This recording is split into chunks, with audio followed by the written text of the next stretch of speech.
Sorry, this is going on my website. So you good? You got this? We're good. Do I need to say thank you to everyone? Yeah. Okay. Yeah.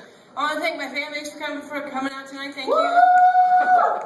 Just getting on my fan base. And the fan base online, thank you for not being here but giving me an opportunity to put stuff online when I haven't. All right. As most of you know, I'm actually more of a poet than like an actual prose writer. So I'm going to be sharing some poetry right now, which is my thing. So get your snaps ready. You know what I'm saying? All right. This is for my brother, wherever you are. Ben, this is for you. Today, I wore shoes that glittered and sparkled. They were magenta, the color of hot heat, the color of pride, the color of sure steps.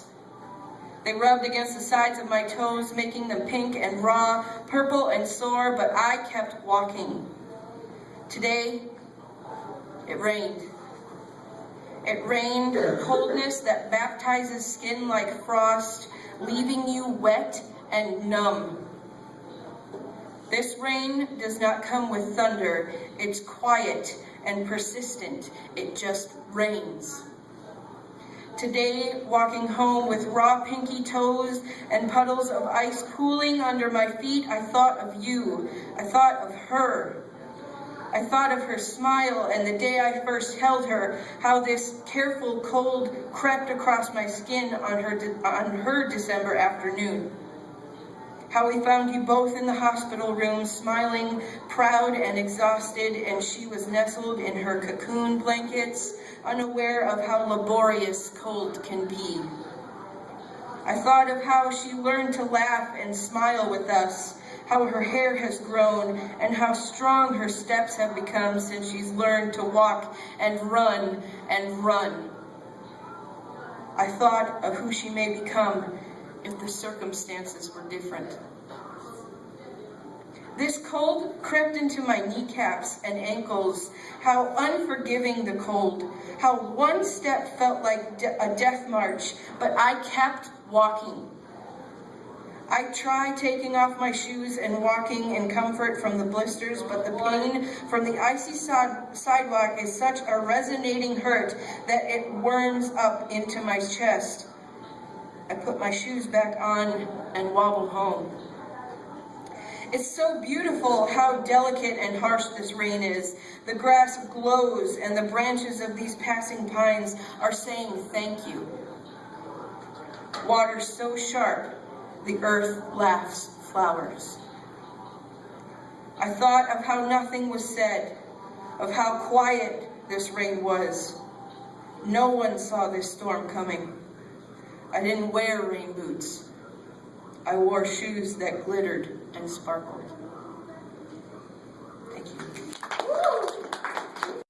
It's entitled Fathers in Spring.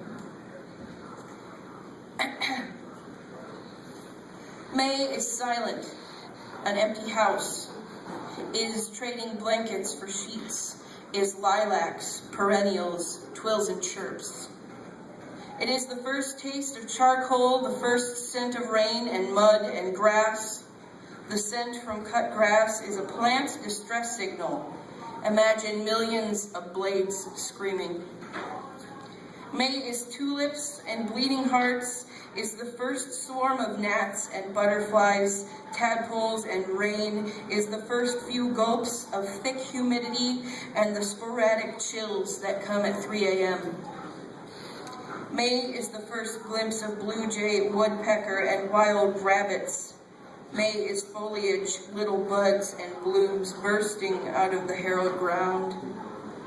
She is soft and delicate with weeping features, deep sun, unrelenting rays. May is for paltry petals that fall as quick as they push color into clean air. June is for fathers.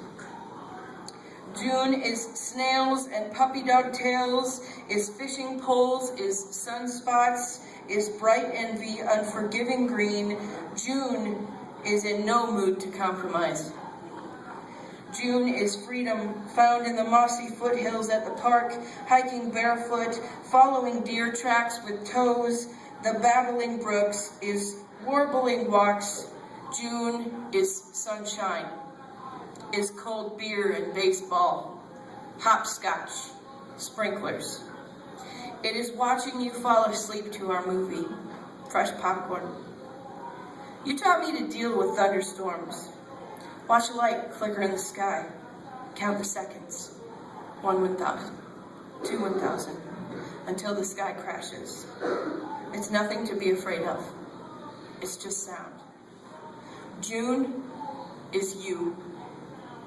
Is patient, but with cruel thunder. Is lightning, scattering across Green Bay.